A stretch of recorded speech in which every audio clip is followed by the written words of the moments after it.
Olá, sou pastor Carlos Macord, estou aqui no Instituto Jesus Cristo em São José dos Campos, no Vale do Paraíba.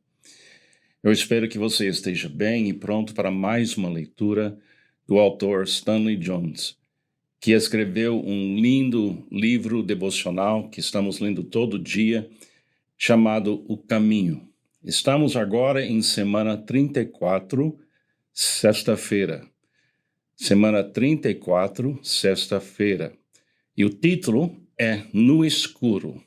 No Escuro. Agora, Stanley Jones vai nos mostrar o poder de paradigmas na maneira que a gente vai interpretando a nossa realidade. No escuro, coisas boas podem acontecer. Vamos ouvir a voz desse homem mais uma vez. Observemos outra passagem. Também lhe darei aquele que vencer a estrela da manhã. Apocalipse 2, 28. O vencedor recebe a estrela da manhã, que é Cristo, em todas as situações sômbrias. Kagawa, o grande cristão japonês, disse: na escuridão encontrei Deus face a face. Vá para a planície, disse Deus a Ezequiel, e lá falarei com você. Ezequiel 3, 22. Deus fala conosco nas planícies escuras. Lá encontramos Deus face a face. Assim que aquele que anda no escuro, que não tem luz alguma, confie no nome do Senhor e se apoie em seu Deus. Isaías 50, 10. Você pode ver as estrelas, mesmo diante do dia, quando está no fundo de um poço. Depende da perspectiva que você tem. Os nitratos vêm da região mais árida do Chile. A aridez enriquece o mundo. As nuvens escuras contêm a chuva que faz as plantas crescerem. Aliás, as nuvens estão escuras somente para você. Em um avião que as sobrevoa, não há nuvens escuras. Do alto, todos são brancas. Não há acontecimentos sômbrios quando visto de cima. De um avião, eu vi um barco que ia de um lado para o outro, descendo um rio bem largo no Brasil.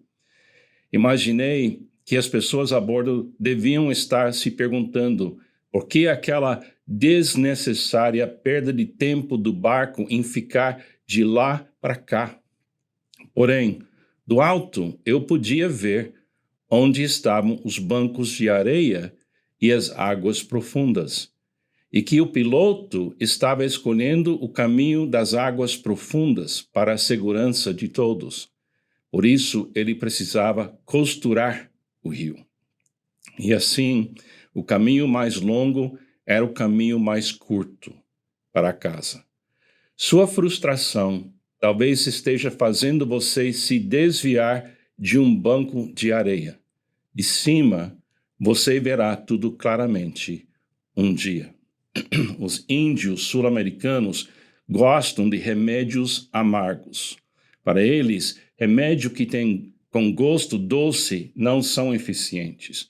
Gostam de aplicar iodo em suas feridas, ainda que cause ardor. Se dói, faz bem, dizem. Você pode tornar suas feridas boas ou ruins, dependendo de como você as encara. Se a sua ferida o faz nutrir a autopiedade, então ela dói e é ruim.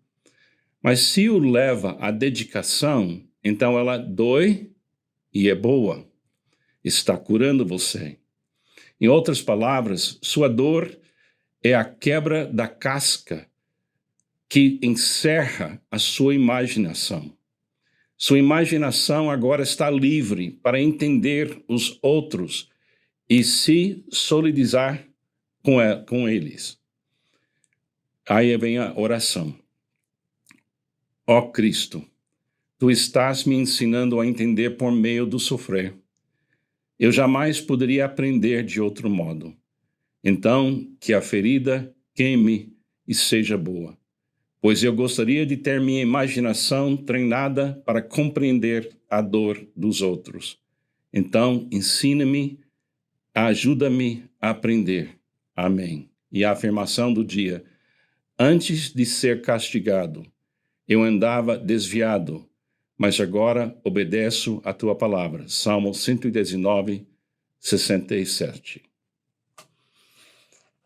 Eu acho que esse homem está quase 100% correto em tudo que ele escreveu.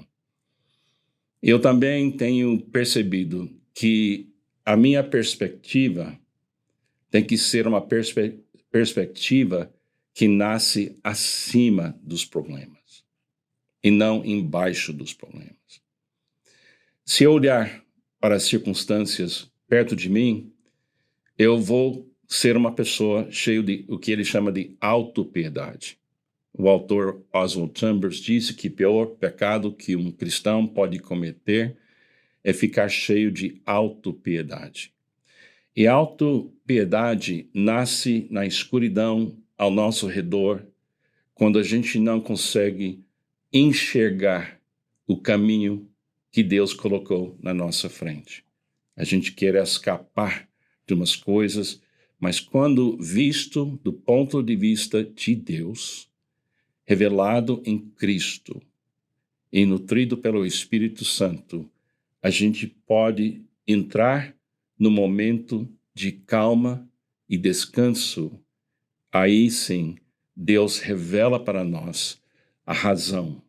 E se Ele não revelar, Ele vai revelar mais tarde e você vai compreender. Eu tenho passado por isso na minha vida muitas vezes.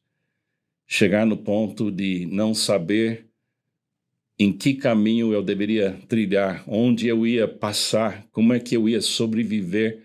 Mas Deus não quer que eu pense em sobreviver. Ele quer que eu viva na abundância da minha confiança em Deus. Então, quando eu consigo elevar meus olhos para mais alto, eu começo a perceber que Deus está me tratando perfeitamente para eu chegar no destino onde Ele tem mais obra para eu fazer, mais amor onde eu posso entregar para outras pessoas. Essas leituras do Stanley Jones não foram escritos como uma teoria. Ele viveu isso. 55 anos como missionário na Índia. Ele visitou o Brasil, Chile, essas ilustrações. Ele estava aqui, muito perto, aqui em São Paulo, anos e anos atrás. E a voz dele continua me dando uma alimentação espiritual incrível. Espero que você preste atenção nessas palavras deste homem, um homem imperfeito, como eu, como você, uma pessoa imperfeita, mas uma pessoa que estava vendo acima das nuvens e sabendo que ele poderia, em qualquer circunstância, confiar no nosso Criador e em Jesus e no Espírito Santo. Que Deus te abençoe, tenha um ótimo dia, continua vendo bem alto, olhando bem alto para ver a verdadeira luz para o seu caminho. Que Deus te abençoe.